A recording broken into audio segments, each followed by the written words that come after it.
Welcome to the D&D Fitness Radio podcast, brought to you by your hosts, Don Saladino from New York City and Derek Hansen from Vancouver, Canada.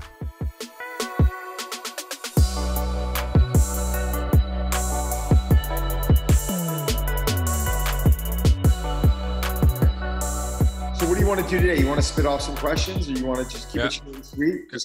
Got my listener questions that just flew in. I love it.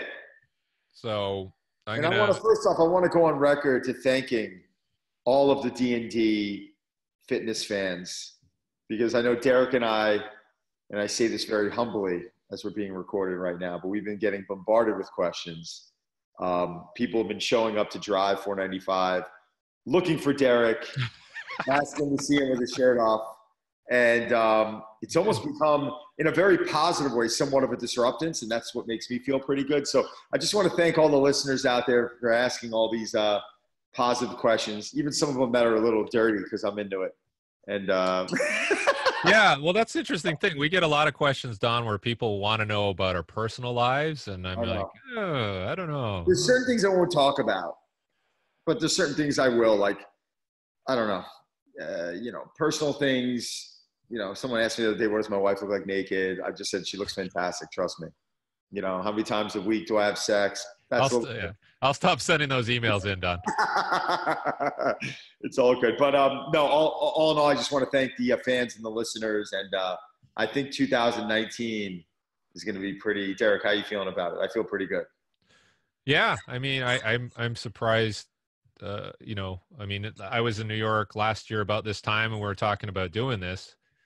And so now we're 30 plus episodes in, and now I guess we're like podcast veterans. I don't know. We're podcast veterans, but we're also like nominations are coming in, and we're changing the world. I mean, it's unbelievable.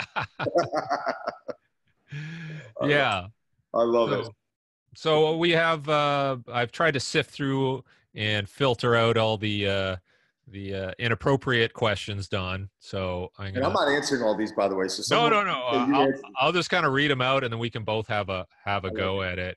So this is one I get a lot, where and especially in New York, you'll probably see this a lot with a lot of your clients too. It says, as part of my job, I have to take clients out for lunch and dinner meetings, sometimes like 4 or 5 times a week, and to the point where I have to eat at these restaurants, and they're nice restaurants and I have to have wine and beer, and I got to go along with it, but it's killing my physique. Do you have any suggestions for good meal selection in these situations without looking like I don't want to eat or I'm going to cheap out? Yeah, I gotta get asked this question every day, and I think the first thing is, it's not only what you're deciding to eat at dinner, but it's how you're fueling yourself before that meal, even that lunch. So if you're going out for a lunch and you skip breakfast, it's very normal, it's very natural to get into a good restaurant and start craving stuff you shouldn't be consuming. If you're having, a light breakfast and then a salad for lunch, which we think is healthy, and then a couple of almonds at 3:00, and then you're going out to Peter Luger's and they're bringing all this bread and oil to the table. Yeah, you're going to, after a long day and a cocktail, you're going to relax, and that's comfort food. So I know for a fact that's not the reason why we make a lot of the poor decisions at dinner, is because we're not fueled properly. So the first thing I would recommend is, you got to get a good sized lunch, and you got to have a substantial snack at 3-4 o'clock in the afternoon. So when you're going into dinner, you're not famished. Then when you go to dinner, listen, every restaurant you go to practically, you can order a salad as an appetizer, a vegetable plate for dinner, order a steak, a piece of fish with some veggies. You really want to stay, and I'm a big carbohydrate guy, but a lot of times when you go to these restaurants, all carbohydrates are cooked in butter, they're cooked in oil. Very rarely you can go out and get a steamed sweet potato. So I think those are the circumstances where I'm like, want to eat clean? Like, fine, have some sauteed spinach in olive oil. Like, you're getting some extra fat, no big deal. That stuff's not going to kill you, but it's much easier to eat healthy when you go out. But a lot of times it comes down to not being fueled beforehand. That's a good point. Like, I think when I was in New York back in October, a friend took me out to the steakhouse. I was going to say Smith and Wesson's, but Smith and Walensky. felt about the same at the end of it.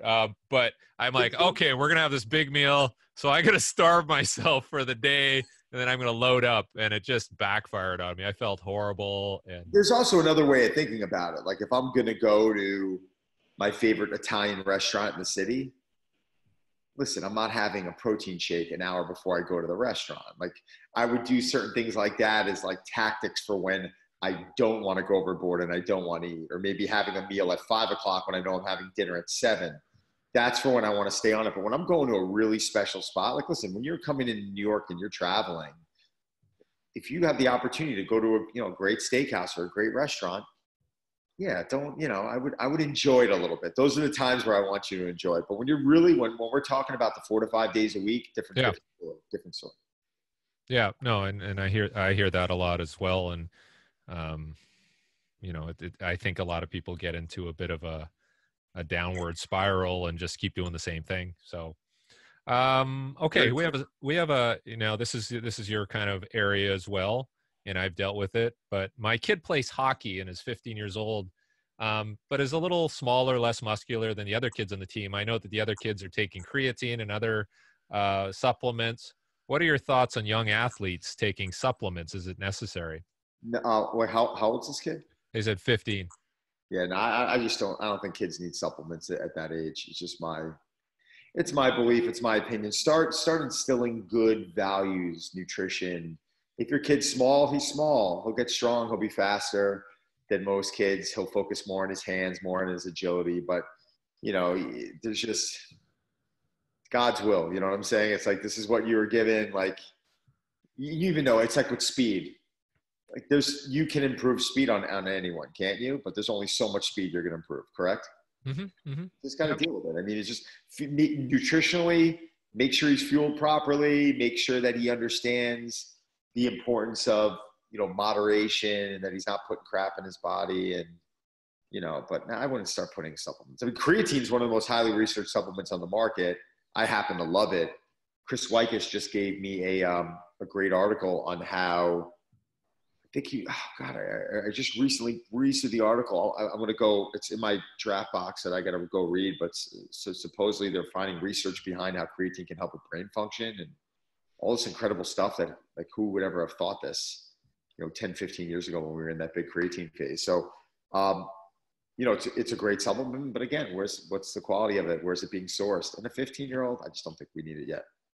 Yeah, I know with some of the clients I'd work with, they would say it would come from the top. So like the team wants the kids to do it, which again, it's a little iffy, right? I don't think you want to be imposing that on kids if you're the coach or in charge of the club, right? So yeah, I usually try and advise the same that you said, is like, get your diet together.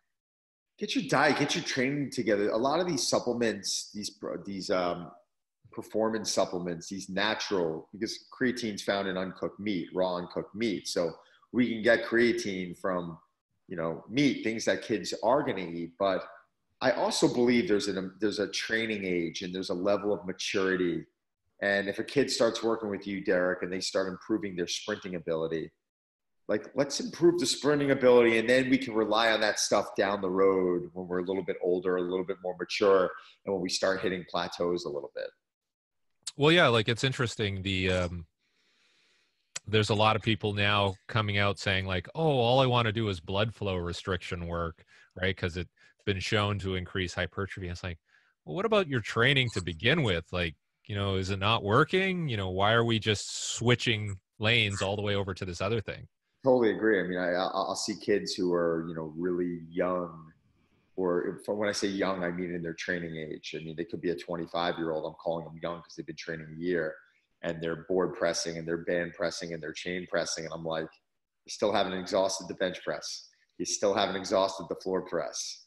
You're not even pressing dumbbells properly. There's these other things that we have to almost start exhausting. And then we start relying on those techniques that can and will help you get past a plateau. So totally agree with you. Yeah, don't get ahead of yourself. Okay, we're gonna give you a Christmas holiday vacation question, which you never get. As part of our regular Christmas holiday vacation, we go skiing in Colorado for a week to 10 days. we do the skiing thing once per day on average, but should I be doing anything else for exercise to maintain fitness? Should I just go down the hill, let gravity take me down the hill, and that's my fitness? What do you think, Don? What I else? have my opinion. I've just answered this question, but I want you to answer it first. Well, I mean, for me, if they've had a good year and they've been consistent with their training, yeah, go off and just ski, have fun. Don't worry about it, right? Absolutely. But maybe for people who, haven't, have been missing workouts, maybe this is your time to kind of reestablish some goals, and maybe you do some stretching, maybe you do a little core work or something, or maybe a little cardio. But yeah, it's really difficult in those scenarios to really get a pattern down. It's a vacation. If you have to force yourself to do it, then don't do it. Like, just get on the slopes, breathe in the air. You're getting a ton of exercise. I mean, come on, man. This is like, I agree with you 1,000%. I think everybody's trying to make up for, I guess, time that they just can't make up for. So, but yeah. Perfect example of people just trying to do too much. And it's like, we're going to see it again. It's like, this is my 20th year as a professional in the fitness world. And for 20 years, I've been seeing it, and I'm going to see it again. Expectations. People setting their expectations for whatever that Monday after the 1st of January is. I don't even know what it falls on this year, but it's like, oh God, I cringe every year because everyone's got great intentions. They want to want it. It's the line I always hear. They want it. And what's going to happen is they're going to set this plan in their head of perfection when it comes to nutrition, when it comes to training. You know what? If you couldn't get in the gym last year, instead of trying to start with 6 days a week, start with 3. Spread it out. Go every other day. Don't burn out. If you know that an hour was what you were getting bored with, then do it in 35 minutes. Keep yourself hungry. If by the 6th day you were dying for a piece of pizza, then have a pizza at the 4th day. You know what I'm saying? Like, just give yourself a little bit of reward and rely on my most favorite word. It's called consistency. Yeah, there was a good tweet somebody sent out yesterday that they saw somebody in the city with a high-end like filtration mask to like filter out, and then they pulled it off to take a drag on a cigarette. It's hysterical. Come on. It's unbelievable. Okay, let's continue with the holiday cheer here, Don. Would you ever buy anyone? Would you ever buy anyone fitness gear as part of their Christmas gift? Would they take it the wrong way? If you're going to buy them something, what would you focus on if that's your angle?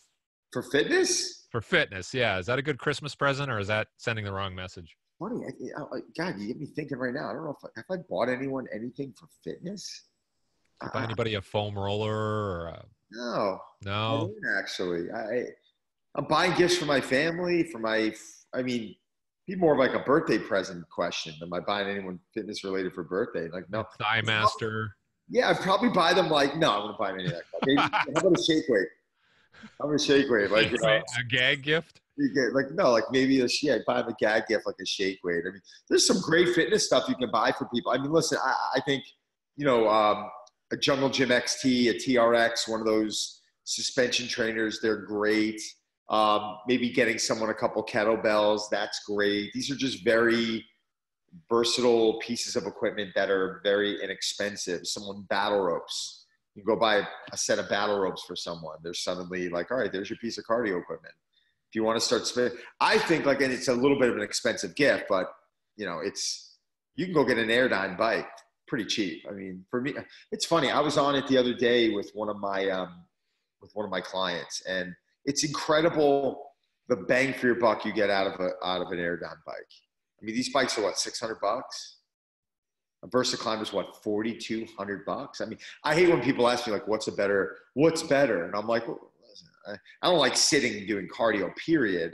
But the Airdyne bike, you can get some incredible output on there, and it's safe. No one's really doing an Airdyne bike for 45 minutes. I mean, you're getting on those things. It's for clips of 10 seconds, 20 seconds, 30, whatever it might be. I mean, some good bang for your buck. And if you can't afford a gym, get one of those and throw it in your basement, and boom. I mean, I think that's pretty cool. How about I've got fitness apparel, shoes and stuff like that too. So yes. Yeah. I'm obsessed with these On running shoes. Remember when we hosted that? Actually, Derek, technically, yeah, Derek, we hosted our sprint coach running seminar at. Yep. A lot of people who didn't know about this. Derek Hansen, world-renowned sprint coach, came to Drive 495 from Vancouver, and we hosted an incredible sprinting event where, oh God, man, you know, probably one of the best events I remember hosting, because I can't believe the value that people got. It was roughly, we had I think it was like 4 different seminars. They started at like 12 o'clock, 1 o'clock, 2 o'clock, 3 o'clock. I think that might've been it too. It was like 4 different seminars. True Form donated to us something like 12 treadmills. So in each seminar, we had roughly, you know, the math, 2 people per treadmill. You had 1 person off the treadmill while the other person was doing work. And you basically almost supersetted work. It was almost an I go, you go, where, you know, 1 person was off the treadmill recovering, listening to instruction, and the other person was applying the instruction from Derek. Derek went 4 straight hours. If you think about it, 20, 40, 60, it was almost 100 people that we had. I remember On came in. So thanks to True Form for that. And thanks for Derek. Derek, we really should do that again, because I never really hear of anyone doing something like that in an atmosphere like that. I mean, it was magic. But On Running came in, and they basically, it was like throwing on a pair of tires. I mean, it was like, all right, you're going to go race, try on these running sneakers, let us know how they feel. And they didn't take a cent from us. They were amazing. So yeah, I think the new apparel gift for me is definitely the On Running. I mean, On Running has been tremendous. Yeah, I'll post some video from that. I still have like a whole bunch of video from that event. So get me some of that, because I'd love to post some of that. We should honestly, Derek, I was talking to True Form today. We should get them back up. Yep. And do another seminar in the wintertime, spring. That'd be incredible. Yeah, so let's fitness apparel is not a bad idea for Christmas. Just make sure you get the sizes right and keep the receipts. Okay, on the running thing. I love running, especially when I'm preparing for a 10K or a marathon. I think it also helps manage my stress, as I have a pretty demanding job, but I'm finding that I'm constantly in pain, especially in the calves, quads, hamstrings, some low back pain. How do I modify my training so I'm not waking up and spending the day miserable? You're the runner. You take this one. I'll put. Yeah, we had and you were gracious to allow me to work with a client through some other trainer, and they said, well, she's a CEO and she wants to run the New York Marathon, but she has all this pain in her body and we don't know what's going on. And I said, okay, well, tell me a bit about your training. And I guess she got it through an app, virtual coach. It wasn't Don Saladino. It was a virtual coach. Well, too bad for him. Yeah, you're a live person. And I guess the volume would go from like 6-mile runs every day. And then all of a sudden it went up to like 18 miles. And then, of course, you know, that's when things went off the rail. So a lot of the time, I think people just think they can just run more and more, and that'll be enough to prepare them. But, you know, like we did with the True Form and the running clinic, is we taught people how to run. And maybe some of your time could be focused on the quality of your running, not the quantity of your running. And I think people get into a lot of, I guess, just to get into this vicious circle of, if I don't get my 10-mile run in, I'm going to, you know, my muscles are going to fall off or my lungs are going to implode. And you just got to mix things up, and sometimes shorter, faster, sometimes longer, slower, and some strength training and some drills to work on technique. So, I mean, you must have some people who go and want to run the New York Marathon to come through your gym. Yeah, I mean, it was funny, not to, I'm backing up for a second, but Cody Benz, actually Cody or Chris is the reason why I met you. I think it was Chris. It's probably Chris. Both of them, yeah. Both of them. But Cody, who obviously I think the world of, he's a very brilliant, young, bright coach, soon to be physical therapist. But he was presenting to the Drive coaches the other day, and he was talking about almost variability in reference to progressing to increasing more of like increasing volume. And I forgot, I got to go check with him again on this. I'm drawing a blank. I'm fried. But he said over a 4-week period of time, you shouldn't like increase, what percent is it? It's like 20%. And if you do, you're that much more susceptible to injury. It's like almost like exactly what you're talking about. Like they'll be running 8 miles one day and then jump to 20 miles when you're not running 20 miles. Like you're going to get like there's a specific statistic on yeah, they talk about acute versus chronic loading. And, yes, that's what it is. Do you remember the percentage? I'm trying to think what Cody threw out at me. Wish we can call him up. I mean, I think that. What's that? I think when you go up by more than 10%, you're probably getting into some difficult treading there. So we've never done this. We've never done this, but we're going to be there. You better be there. Hopefully he's not. We're calling Cody. Let's see if Cody's here. I actually like this. If he would pick up right now. What day is it? Saturday? Maybe he's boozing. Do you have a party this weekend? It's possible. Actually, you know what's probably possible? He's probably looking at his caller ID going, there's no way I'm picking this up. Yeah, well, I'll call him and then see if he picks up. Him. Oh, my God. I'm going to get off the phone, call him. I bet you $100 he picks up. Watch. Okay, so try now. Now. If he picks up, you got to fire him. Okay. He's too valuable. I can't. I'm going to be devastated. Oh, my God. It was unbelievable. He'll make us some bullshit. Call him up. Let's see what he says. Otherwise, we're going to call Wickus. He's not going to answer. Either of us. I'm going to die laughing if he picks up right now. This is amazing.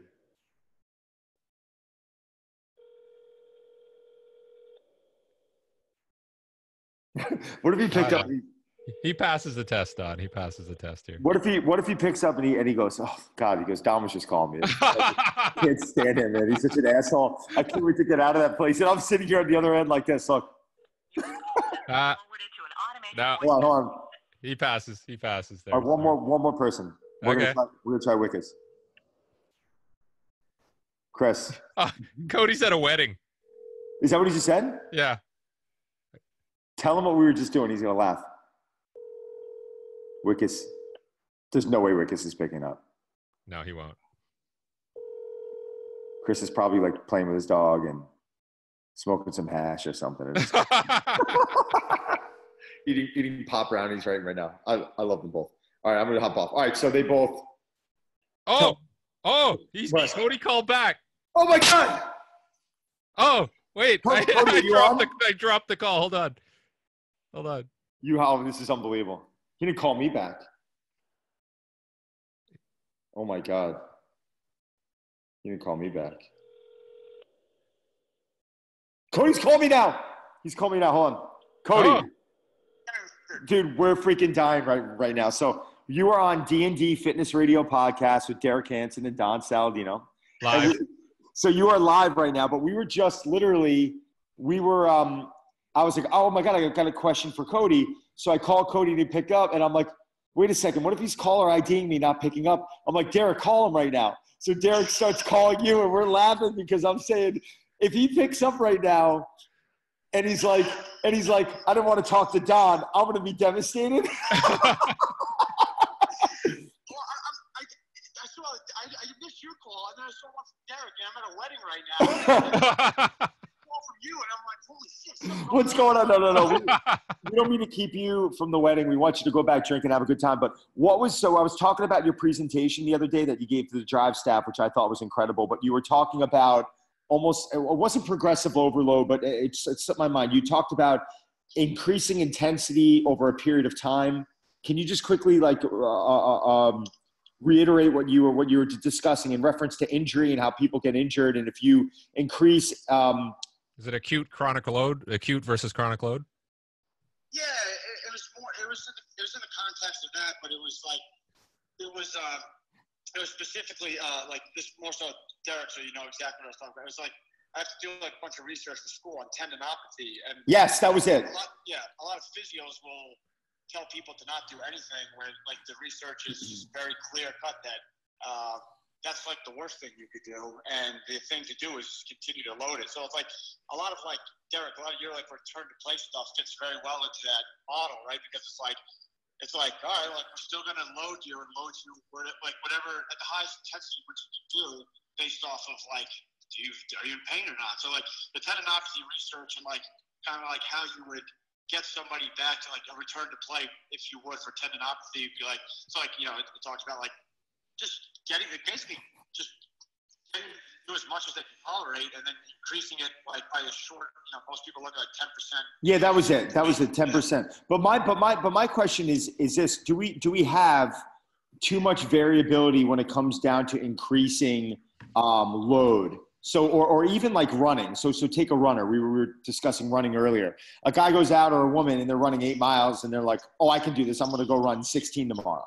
Do you follow what I'm saying? And then they're having a problem. Like, there's got to be a similar statistic in there, because people a lot of times, you know, they have this Rocky mentality. They have this motor where they can push, but their bodies can't handle it. I'm wondering if there's a statistic that's almost tied into the research that you gave us the other day that almost can correlate between, you know, tendinopathy and bringing someone back with how much you shouldn't be making jumps.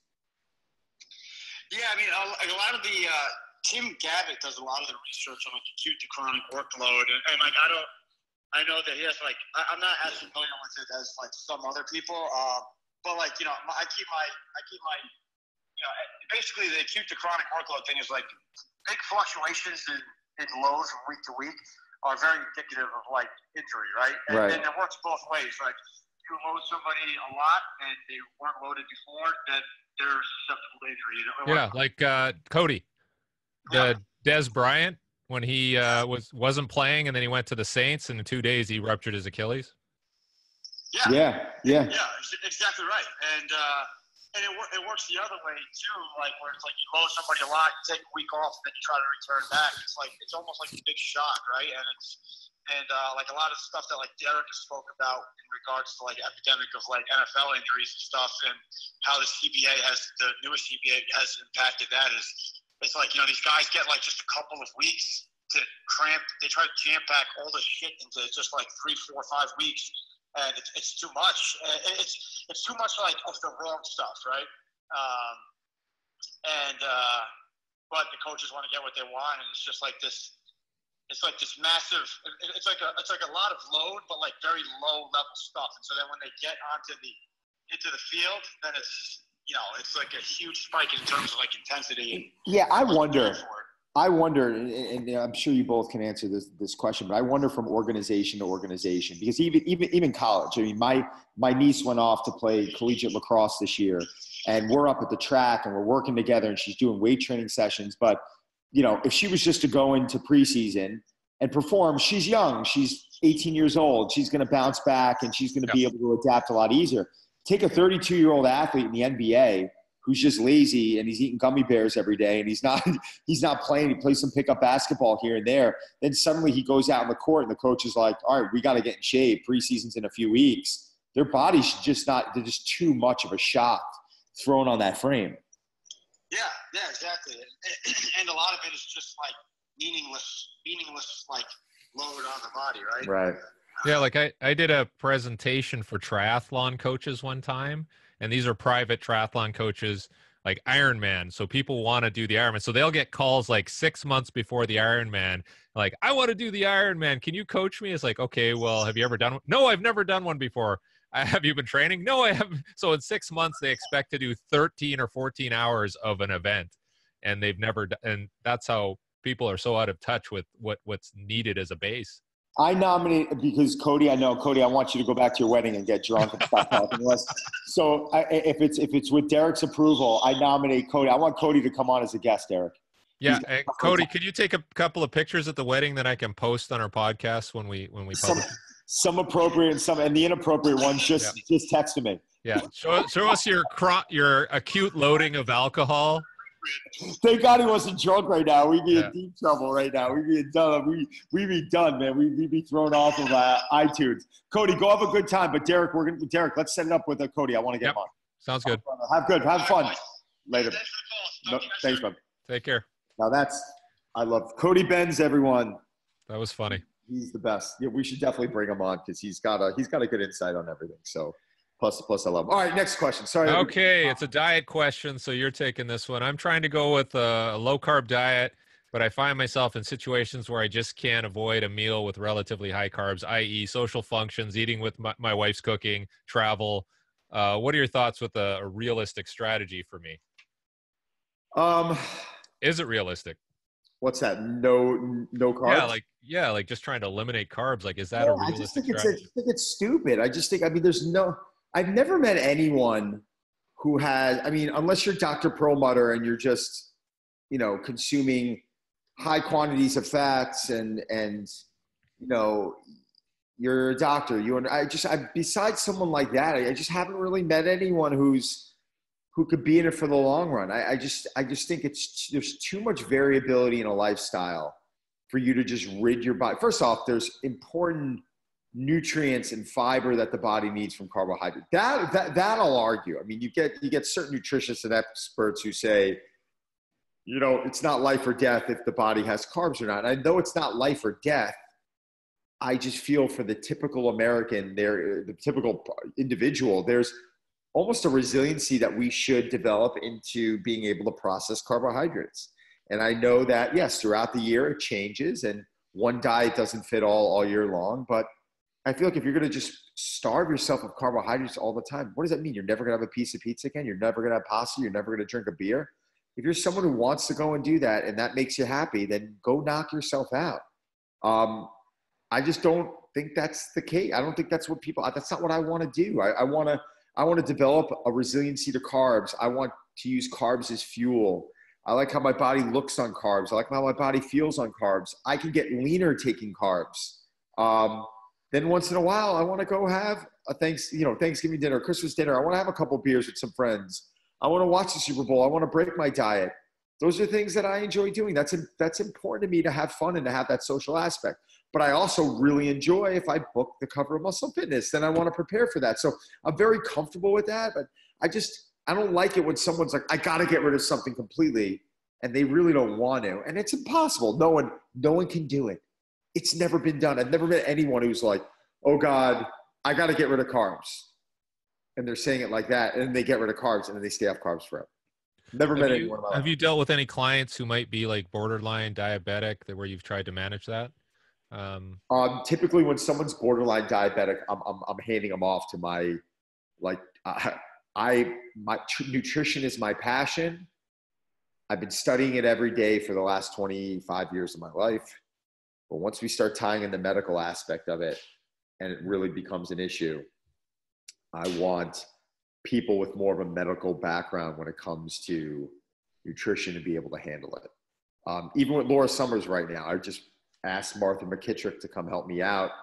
She's a registered dietitian. And I asked her, I said, take a look at what we're doing. I've been getting approval from her physicians. They're monitoring everything. I'm really happy with it, but let's try and tweak some things. And she's helping out there. So, you know what? I monitored carbohydrates in certain diets? The answer is yes. I should have just said yes, but very rarely do I limit them, is what I'm saying. Okay, here's one that's going to put you on the spot a bit. Don, who is the hardest working actor, actress in Hollywood when it comes to fitness and training, in your experience? Man. Who really stands out and you're like, wow, this person's dedicated? It's funny. God, it's funny. All the guys I work with work really hard. I mean, back when Hugh Jackman always worked pretty hard. I mean, but I wouldn't, I'm sorry, I'm not knocking him, but I wouldn't consider him the hardest worker. I mean, they all have to work differently. Does that make sense? So yep. Hard work might be doing a set and resting for 2 minutes because that's the goal. But I think to answer the person's question, the guy that kind of, from a cardiovascular standpoint, from a go, beat the living crap out of him standpoint, like the one who just enjoyed that. Remember the movie Without Limits with Billy Crudup? Yep. He played Steve Prefontaine. Yep. I had to kind of calm him down early on. Yep. He literally, the movie was him, front running, just literally going to anything else was the words he used was chicken shit. I used to joke around. But when I started training him, I felt like I was training Steve Prefontaine in that role. Yeah. And it was really kind of honing him back. So that's not taking away, Ryan Reynolds, one of the hardest, weight training, you could beat the crap out of Ryan. Jake Gyllenhaal, beast. Jake's a beast. one of my favorite guys to train with. Obviously, Sebastian Stan. I love training with him. Liev Schreiber. I mean, Liev's in his 50. He just turned 50. And it's shocking to me how, physically strong and his work capacity that he has. They're all really, I mean, man, they're really impressive. Emily Blunt. Emily that Blunt, reflects their personality to some degree? I just think that they have it. Like, Emily Blunt works her ass off. She's strong. I mean, Scarlett Johansson always worked hard. Blake Lively's incredibly tough. No one would ever think of that. Like Blake, like you think Blake's like this beautiful. Like, no, they all get gritty. Like when they get in there, there's something really unusual. I almost feel like they worked harder than the athletes I worked with. I feel like a lot of the athletes that I worked with would almost rely so much on talent that they'd want to kind of hone the training back, and they recognized that it wasn't going to make or break them. But the actors went into the role of like Rocky, and I got to push.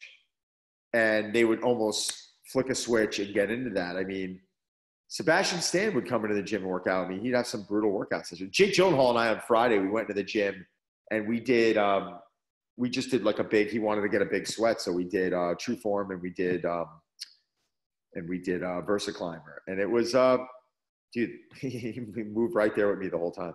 He's nice. Pretty incredible. So, I hope that answers the question. Yeah, no, I think that's good. I figure what we'll close with here is you got Thanksgiving. I'm Canadian, so we had Thanksgiving like a month and a half ago. So celebrate anyway. Yeah, I will celebrate. Yeah. What are your plans for this week?